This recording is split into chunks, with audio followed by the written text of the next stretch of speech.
নমস্কাৰ আখাভৰা আইদেউৰ আজিৰ এই অনুষ্ঠানলৈ আপোনালোক সকলোকে আদৰণি জনাইছো।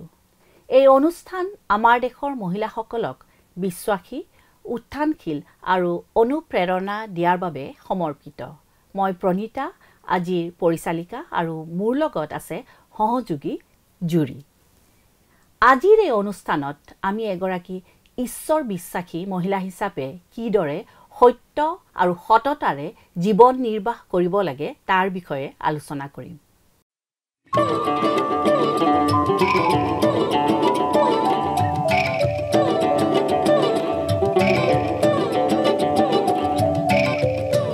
আমি মাথো বিপদ দেখা পাওঁ, আমি মাথো বিপদ দেখা পাওঁ, অতি ভবিষ্যৎ যে প্ৰভু বথা নাই যে ভঙা আমার বথা নাই যে ভঙা আমার আর প্রভু বিচারে না নিরুপায় আমি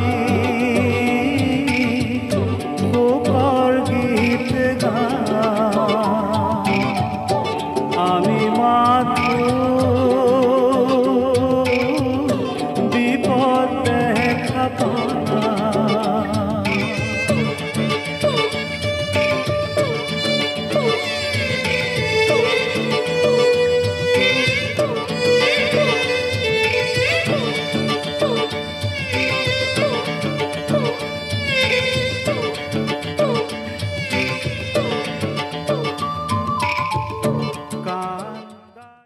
আমি প্ৰায়ে শিশুসকলৰ লগত অসততাক যুক্ত কৰোঁ, কিন্তু আমি ডাঙৰ সকলেও এই অসততাৰ বাবে দোষী। মিছা কথা বহু ধৰণে ক'ব পাৰি। অহংকাৰ, গৌৰৱ, হেৰফেৰ আদি নানান ধৰণৰ হ'ব পাৰে। কেইবছৰমান আগৰ কথা, মোক এগৰাকী মহিলাই চাহৰ বাবে নিমন্ত্ৰণ কৰিলে। তেওঁ এগৰাকী জনজাত মহিলা আৰু তেওঁ মোক নিমন্ত্ৰণ দিয়াৰ বাবে মোৰ খুব ভাল লাগিল। প্ৰথম অৱস্থাত তেখেতৰ লগত কথা পাতিবলৈ মোৰ অলপ খুকুজা লাগিছিল। তেখেতৰ আগত মোৰ ইম্প্ৰেশ্যনটো আৰু লগতে কথা বতৰাৰ আৰম্ভণিটো যাতে ভাল হয়, সেয়েহে মই তেখেতৰ কাণফুলি আৰু লগতে নেকলেছ ছেটটো ইমান ভাল লাগিছে বুলি ক'বলৈ থিৰাং কৰিলোঁ। সঁচাকৈ যদিহে এইবোৰ সঁচা হ'লহেঁতেন। সঁচা কথা ক'বলৈ গ'লে তেখেতৰ গহনাবোৰ ইমান ধুনীয়া নাছিল। মই ভাবিছিলোঁ অলপ মিছা কথা তেখেতক প্ৰশংসা কৰিলে হয়তো মোক অলপ ভাল পাব আৰু তেখেতৰ লগত মোৰ সম্পৰ্ক আৰু অলপ ভাল হ'ব। কিন্তু মই ভুল আছিলোঁ। মধুৰ কথাই আচলতে আপোনাৰ লাভ সাধন নকৰায়। আমি যেতিয়াই তোষামোদ কৰি প্ৰশংসা কৰোঁ, আমি মিছা কওঁ, যদিও আমি এইটো মানি ল'বলৈ সাজু নাথাকোঁ। বাইবেল শাস্ত্ৰৰ পৃষ্ঠাবোৰ প্ৰতাৰণামূলক কৌশলৰ বিৰুদ্ধে সতৰ্কবাণী দিয়া আছে। হিতুপদে 26 অধ্যায় 28 পদে আমাক সতৰ্ক কৰি দিয়ে যে মিছলীয়া জিভাই যিবিলাকক গুৰি কৰে তেওঁবিলাকেই সি ঘীন কৰে আৰু সুচামুদি মুখে বিনাশ ঘটায়। বিনাশ ঘটায় মানে হুঁচত খোৱা। যেতিয়া আমি তোষামোদ ব্যৱহাৰ কৰি কাম কৰোঁ, তেতিয়া আমি পতনৰ পিনে আগুৱাই যাওঁ। মহিলা হিচাপে আমি প্ৰায় আনৰ বাবে ভাল কৰাটো চেষ্টা কৰোঁ, যদিওবা এক দৃঢ় তথা দীৰ্ঘস্থায়ী বন্ধুত্ব সততাৰ ভিত্তিৰ ওপৰত গঢ়ি উঠে। আমি সাধাৰণতে সৰু সৰু বিষয়ত মিছা কথাবোৰ ক'বলৈ কুণ্ঠাবোধ নকৰোঁ। যেনে আপুনি কেতিয়াবা অফিচলৈ পলম হ'লে ট্ৰেফিক জামৰ অজুহাত দেখুৱাইছেনে? ঘৰলৈ কোনোবা অসময়ত আহিলে ল'ৰা ছোৱালীক মা ঘৰত নাই বুলি ক'বলৈ দিছেনে? মই নিশ্চিত যে আমি সকলোৱে এনেধৰণৰ অসততাৰ কাম কৰিছোঁ। যেতিয়া আমি সত্যবাদী হোৱাৰ বা সততাত চলাৰ বিষয়ে সিদ্ধান্ত লওঁ, সেয়া নিজৰ পৰিয়ালৰ হওক বা বন্ধুবৰ্গ নাইবা অফিচত একেলগে কাম কৰা লোকসকলৰ মাজত সম্পৰ্ক শক্তিশালী কৰে। কিছুমান মানুহে বিশ্বাস কৰে যে মিছা কোৱাটো কেৱল তেতিয়াহে সমস্যা হয় যদি আপুনি সঁচাকৈয়ে কাৰোবাক আঘাত কৰে বা আপুনি ধৰা পৰে। ঈশ্বৰে কিন্তু এনেদৰে নাচায়। ঈশ্বৰে সততাৰ বিষয়টো সদায়ে গুৰুত্ব সহকাৰে লয়, কিয়নো আমাৰ সম্পৰ্ক ইয়াৰ ওপৰত নিৰ্ভৰ কৰে। ঈশ্বৰৰ দৰে আমি খ্ৰীষ্টীয় বিশ্বাসীসকলেও বিশ্বাস কৰিব লাগিব যে সততা অতি গুৰুত্বপূৰ্ণ। মোৰ লগতে দৰ্শকবৃন্দও মান্তি হ'ব যে আমি সত্যৰ সলনি যিকোনো অজুহাত বা যুক্তি দেখুৱাটো অতি সহজ। হিন্দীত এষাৰ কথা আছে নহয়, সফেদ জুত। ই আমাক দুখী অনুভৱ নকৰায়, কিয়নো আমি ভাবোঁ যে আমাৰ সফেদ জুত অৰ্থাৎ অসত্য কথাত কাৰো হানি হোৱা নাই। হয়, আমি নিৰন্তৰে নিজকে মনত পেলাব লাগিব যে আমি ঈশ্বৰৰ সন্তান আৰু তেওঁৰ সন্তানসকল সততাত চলাটো বিচাৰে। এটা গুৰুত্বপূৰ্ণ কথা এইটো যে সৎ হোৱা আৰু আপুনি কি ভাবে সেইটো কোৱা একে নহয়। আপুনি যদি একো নাভাবে নাইবা আপুনি দেখে যে কোনো লোকে মূৰ্খৰ দৰে মন্তব্য দিছে, আপুনি কোৱাৰ দৰকাৰ নাই। কিছুমান সময়ত কেতিয়াবা এনেকুৱাও হয় পুৰা সত্যই বহুত ক্ষতি কৰিব পাৰে। গুৰুত্বপূৰ্ণ কথাটো হ'ল যে মিছা কথাটো সলনি হোৱাৰ উপৰিও ই মিছলীয়াজনকো সলনি কৰে। যদি মই আপোনাক মিছা কথা কওঁ আৰু আপুনি জানে যে মই আপোনাক কোৱা কথাটো সত্য নহয়, তেনেহ'লে আমাৰ মাজৰ সম্পৰ্ক বেয়া হ'ব। ঈশ্বৰক মিছা কোৱাটো একে। পাৰ্থক্য এয়ে যে আমি তেওঁক মিছা কোৱাৰ আগতে ঈশ্বৰে ইতিমধ্যেই জানে। জোহন 3:21 কৈছে, কিন্তু যিজনে সত্য কৰ্ম কৰে তেওঁৰ কৰ্ম যে ঈশ্বৰত কৰা হয় সেয়ে প্ৰকাশিত হ'বলৈ তেওঁ পোহৰৰ ওচৰলৈ আহে। আমি প্ৰায় নিজকে প্ৰশ্ন কৰোঁ যে এগৰাকী ব্যৱসায়ী মহিলাক সৎ হৈ বা সততাত চলি সফল হ'ব পাৰিবনে? আমি আমাৰ কৰ্মক্ষেত্ৰত বা আৰ্থিক ক্ষেত্ৰত সৎ হ'ব পাৰিমনে? বেছিভাগেই কম আমি নোৱাৰিম। কিছুমান সময়ত সত্য হ'লে অসুবিধা হয়।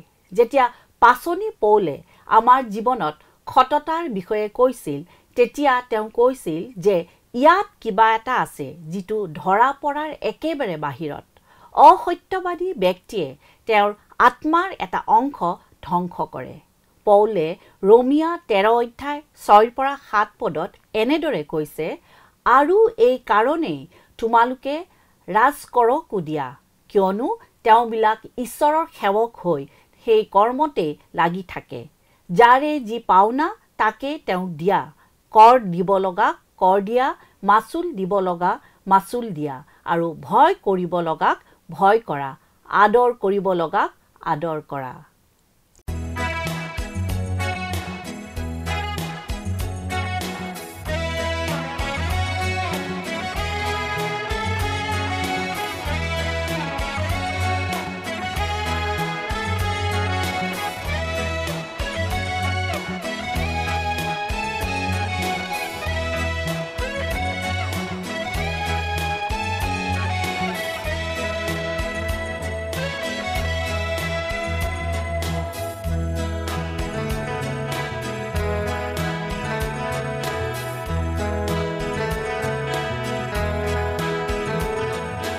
যিছু তোমাকে প্ৰাৰ্থিছো আজি, কাতৰে মাতিছো আজি, আমি প্ৰভু যিছু তোমাকে প্ৰাৰ্থিছো আজি, কাতৰে মাতিছো আজি, আমি প্ৰভু যিছু।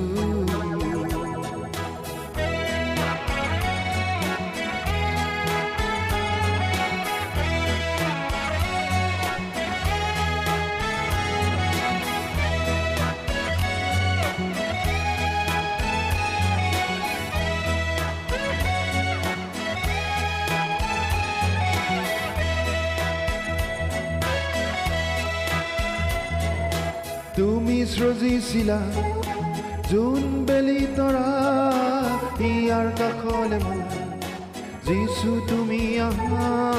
তুমি সৃজিছিলা জোন বেলি তৰা ইয়াৰ কাষলে মোৰ যিছু তুমি আহা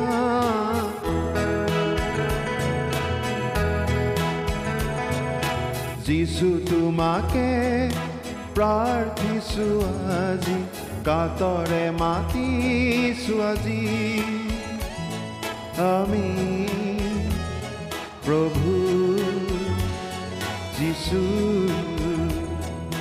যিছু তোমাকে প্ৰাৰ্থিছো আজি কাতৰে মাতিছো আজি আমি প্ৰভু যিছু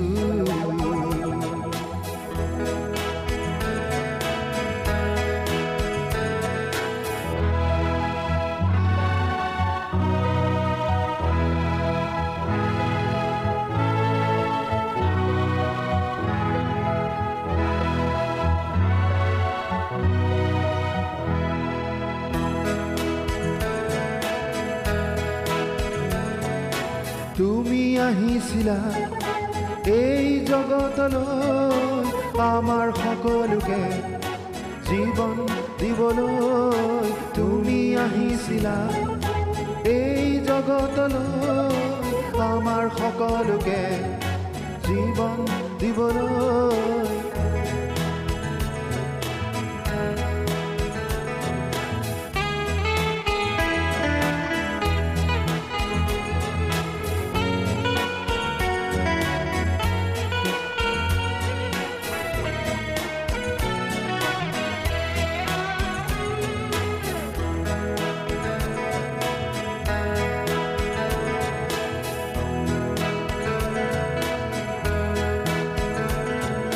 তোমাৰ প্ৰেমৰ কথা বৰ্ণাই নপৰেও হোৱা যিছু তুমি চিৰদিনে মোৰ তোমাৰ প্ৰেমৰ কথা বৰ্ণাই নপৰেও হোৱা যিছু তুমি চিৰদিনে মোৰ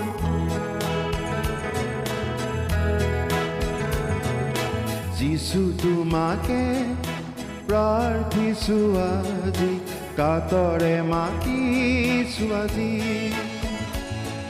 আমি প্ৰভু যিছু প্ৰভু যিছু প্ৰভু যিছু প্ৰভু যিছু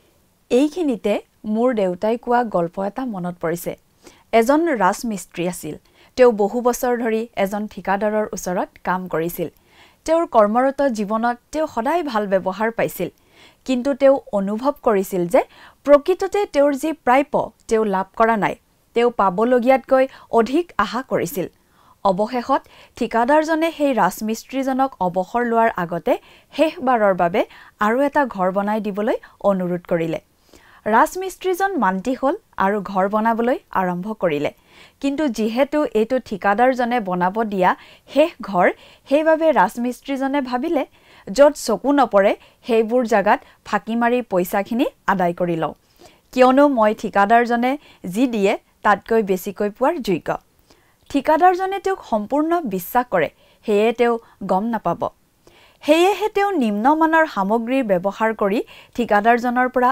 উচ্চমানৰ সামগ্ৰীৰ পইচা আদায় কৰিলে অৱশেষত ঘৰ বনোৱা কাম সম্পূৰ্ণ হ'ল আৰু ঠিকাদাৰে ঘৰটো ভালদৰে চূড়ান্ত পৰ্যবেক্ষণ কৰাৰ শেষত ঘৰৰ চাবিটো ৰাজমিস্ত্ৰীজনৰ হাতত তুলি দি ক'লে এইটো তোমাৰ আৰু ক'লে গোটেই জীৱন মোৰ লগত বিশ্বাসযোগ্য হৈ কাম কৰাৰ বাবে মই এই ঘৰ উপহাৰ দি তোমাক ধন্যবাদ জনাব বিচাৰিছো আমি সততা বা অসততাৰে যি কৰোঁ মনত ৰাখিব আজি নহলে কালি নিশ্চয় হেইটো আমালৈ ঘূৰি আহিব বাহ কি শিক্ষামূলক গল্প এইটোৱে মোক জিহুদা ৰজা জিহুছোৱাৰ কথা মনত পেলাই দিছে ঠিকেই জিহুৱাছ ৰজাই দেখিলে যে মন্দিৰটো মেৰামতিৰ দৰকাৰ মন্দিৰৰ বেৰবোৰ নষ্ট হৈছে, জহি খহি পৰিছে। গতিকে তেওঁ পুঁজি সংগ্ৰহ কৰিবলৈ আৰম্ভ কৰিলে। মন্দিৰৰ মুখ্য দুৱাৰেদি সোমোৱা ঠাইৰ সোঁফালে এটা চন্দুকত বিন্ধা কৰি ৰাখিলে, যাতে মানুহবোৰে মন্দিৰ মেৰামতিৰ বাবে অনা দান বৰঙণিবোৰ তাত সুমুৱাই দিব পাৰে। আৰু যেতিয়া এই চন্দুক ভৰি গ'ল, তেতিয়া সেই চন্দুকটো জিহুৱাৰ মন্দিৰৰ অধ্যক্ষবিলাকক দিলে, যাতে তেওঁবিলাকে মেৰামতি কৰা কাঠমিস্ত্ৰী, ৰাজমিস্ত্ৰী, শিলকটীয়াবোৰ আৰু য'ত য'ত দৰকাৰ তাত যেন খৰচ কৰিব পাৰে। কিন্তু আপুনি কি ভাবে, অধ্যক্ষবোৰে ধনবোৰ কি কৰিলে? যোৱাছৰ গৃহ নিৰ্মাণৰ অধীক্ষকে কিদৰে ধনবোৰ চম্ভালিছিল? আমি ২ ৰাজাৱলী ১২ অধ্যায় ১৫ পদটো চাওঁ। কিন্তু তেওঁলোকে কাম কৰাওঁতাবিলাকক দিবৰ নিমিত্তে যিবিলাকৰ হাতত ৰূপ দিছিল, তেওঁবিলাকৰ লগত তেওঁলোকে লেখ পোচ নকৰে, কাৰণ তেওঁলোকে বিশ্বাসী ৰূপে কাম কৰায়। অসাধাৰণ। মই কেতিয়াবা ঘৰ বনালে এনেধৰণৰ লোককেই বিচাৰিম দেই।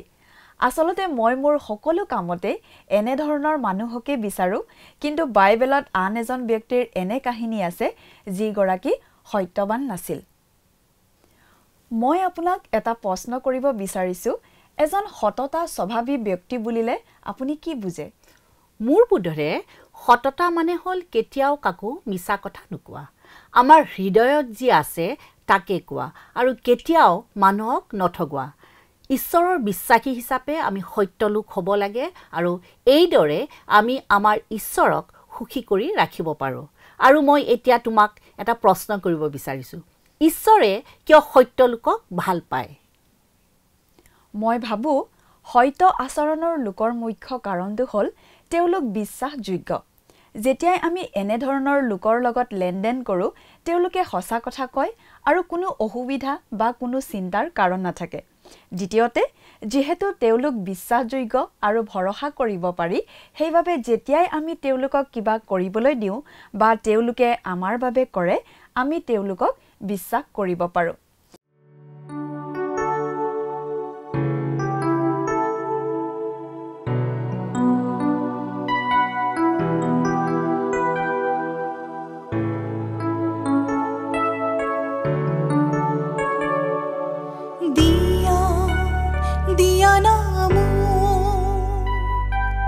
দৰ্শন তোমাৰে প্ৰভু,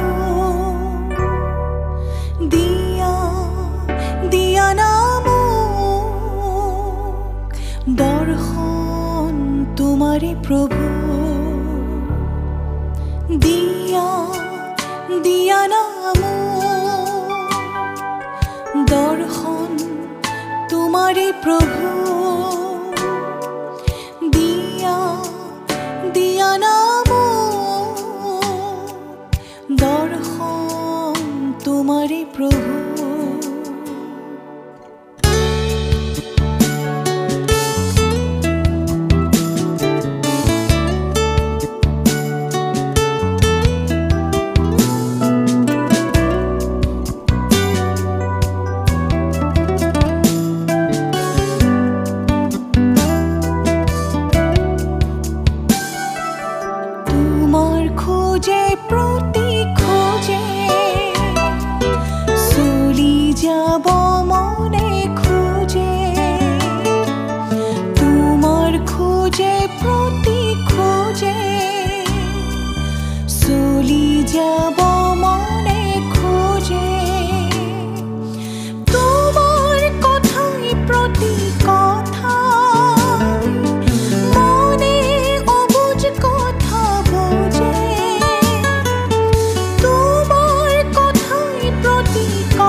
দৰ্শন তোমাৰে প্ৰভু,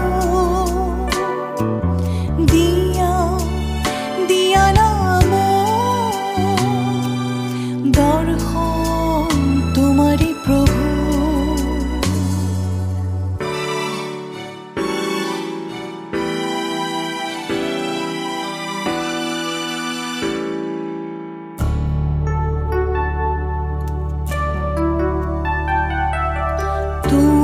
জ্যোতিৰ পোহৰতে জীৱনৰ পোহৰ মই পালোঁ তোমাৰ জ্যোতিৰ পোহৰতে জীৱনৰ পোহৰ মই পালোঁ মোৰ এই পদে প্ৰতিপদে তোমাৰ খোজৰ পৰশ পালোঁ মোৰ এই পদে প্ৰতিপদে তোমাৰ খোজৰ পৰশ পালোঁ দিয়া দিয়া নাম দৰ্শন তোমাৰে প্ৰভু দিয়া দিয়া নাম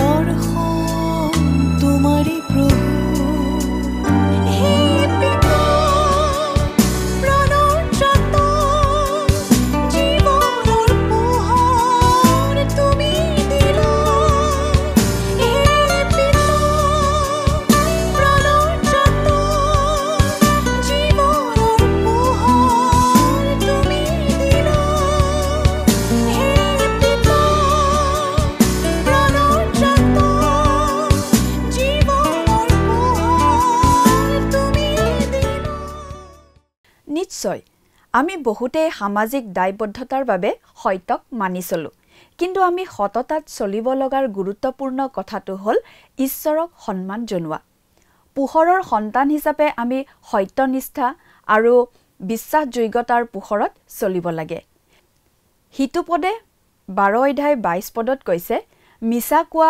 উট জিহুৱাৰ ঘিন লগা কিন্তু সত্য আচৰণ কৰোতাবিলাক তেওঁৰ প্ৰিয় সমাজে কয় বাবে প্ৰভু যীশুৰ বিশ্বাসী হিচাপেই যে আমি সকলোৱে সৎ আচৰণৰ লোক এনে নহয় সমাজৰ বিভিন্ন ক্ষেত্ৰত আমি কেতিয়াবা অসত্যতা দেখিবলৈ পাওঁ কিন্তু এগৰাকী খ্ৰীষ্টীয় বিশ্বাসী মহিলা হিচাপে আমি বেলেগ ধৰণে জীৱন যাপন কৰোঁ আমাৰ সমাজে কয় সহনশীলতা গ্ৰহণযোগ্য কিন্তু খ্ৰীষ্টীয় হিচাপে সত্য হৈছে মান আমাৰ সমাজে কয় ভুল আৰু শুদ্ধ বুলি একো নাই সকলো ব্যক্তিগত খ্ৰীষ্টীয়সকলে কয় ভুল আৰু শুদ্ধ আছে ঈশ্বৰে আমাক কুহুমীয়া হ'বলৈ উৎসাহিত নকৰে ঈশ্বৰে বিচাৰে যে আমি সততাক গুৰুত্ব সহকাৰে লওঁ ঈশ্বৰৰ সন্তান হিচাপে সততা হৈছে আমাৰ মৌলিক উপাদান আমি প্ৰত্যাহ্বান বা চেলেঞ্জ এটা লওঁ আহক যে অহা 24 ঘণ্টাত আমি এক সততাৰ জীৱন যাপন কৰিবলৈ চেষ্টা কৰোঁ হওক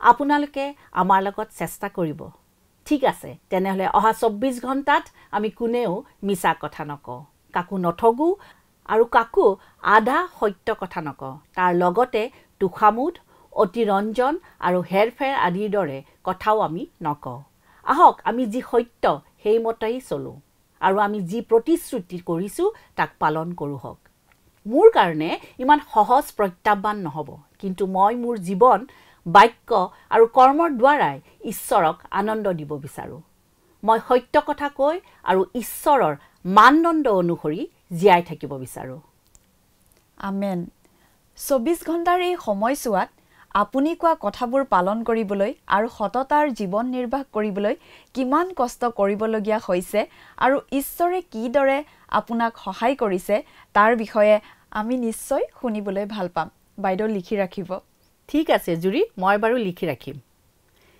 এটা গল্প কৈ আজিৰ অনুষ্ঠান সামৰণি মাৰিম আশা আৰু প্ৰাৰ্থনা কৰোঁ যে এই গল্পটোৱে আপোনালোকক উৎসাহিত কৰিব এদিনাখন এগৰাকী মহিলাই সাগৰৰ পাৰত জিৰণি লৈ আছিল আৰু এজন সৰু ল'ৰাই এখন টাৱেল লৈ সেই মহিলাগৰাকীৰ ওচৰলৈ আহিল আৰু ক'লে আপুনি ঈশ্বৰক বিশ্বাস কৰেনে মহিলাগৰাকীয়ে সৰু ল'ৰাটোৰ প্ৰশ্নত আচৰিত হ'ল আৰু তেওঁ ক'লে কৰোঁ তাৰ পিছত ল'ৰাটোৱে আকৌ সুধিলে আপুনি প্ৰত্যেক দেওবাৰে গীৰ্জা যায়নে তেওঁ ক'লে হয় যাওঁ ল'ৰাটোৱে আকৌ সুধিলে আপুনি সদায় বাইবেল পঢ়ে আৰু প্ৰাৰ্থনা কৰেনে আকৌ তেওঁ ক'লে হয় মহিলাগৰাকীৰ মনত কৌতূহল উপজিল আৰু অৱশেষত সৰু ল'ৰাটোৱে তেওঁক ক'লে মই সাঁতুৰিব গ'লে মোৰ এই এটকা মুদ্ৰাটো ধৰি থাকিবনে সেয়া অদ্ভুত ধৰণৰ এটা ধেমালি আছিল নহয়নে হয় সেই সৰু ল'ৰাটোৰ দৰে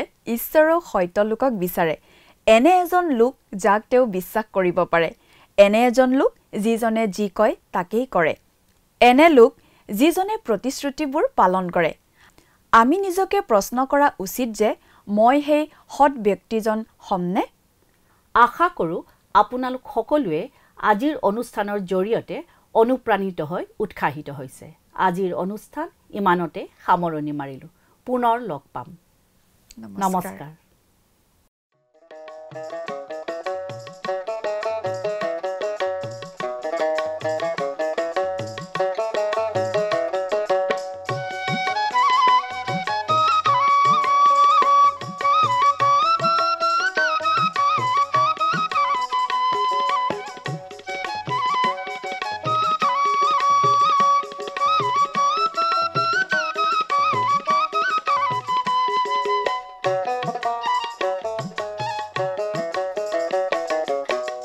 ভাবিছা বন্ধু ভবার কাম না ঈশ্বর আমার সৃষ্টিকর্তা ঈশ্বর আমার বিচার কর্তা তেওরে নাম লোয়া ভাই কি ভাবিছা বন্ধু ভবার কাম না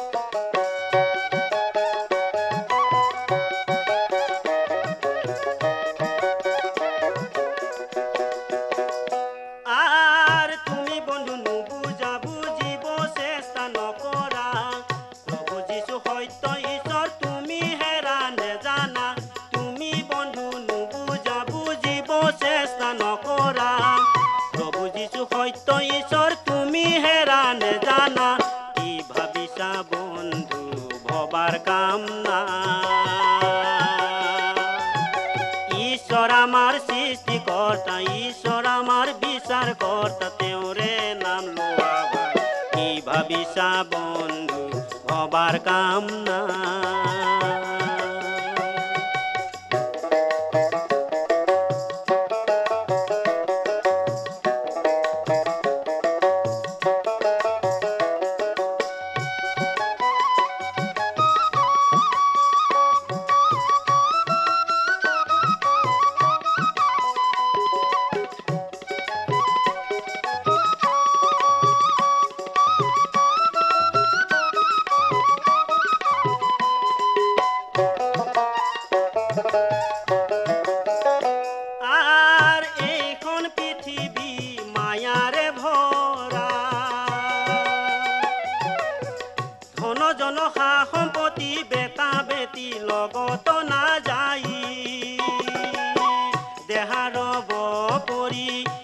যাব চলি লোৱা বন্ধু তুমি যিশুৰে নাম দেহাৰ বপৰি জীৱ যাব চলি লোৱা বন্ধু তুমি যিশুৰে নাম কি ভাবিছা বন্ধু হবাৰ কাম না ঈশ্বৰ আমাৰ সৃষ্টিকৰ্তা ঈশ্বৰ আমাৰ বিচাৰ কৰ্তা তেওঁৰে নাম লোৱা ভাই ভাবিছা বন্ধু হবাৰ কাম নাই কি ভাবিছা বন্ধু হবাৰ কাম নাই কি ভাবিছা বন্ধু হবাৰ কাম নাই প্ৰিয় দৰ্শকবৃন্দ যদি আপোনালোকে এই অনুষ্ঠানটো ভাল পায় তেন্তে অনুগ্ৰহ কৰি আমাক 0444908151 নম্বৰত মিছড কল কৰক আমি প্ৰতিজন মিছড কল দাতাৰ পৰা এজনকৈ দৰ্শক বন্ধু বা বান্ধৱী বাছি ল'ম আৰু এই দৰ্শক বন্ধু বা বান্ধৱীৰ নাম আমাৰ অনুষ্ঠানত প্ৰকাশ কৰা হ'ব আৰু এটা পুৰস্কাৰ প্ৰেৰণ কৰা হ'ব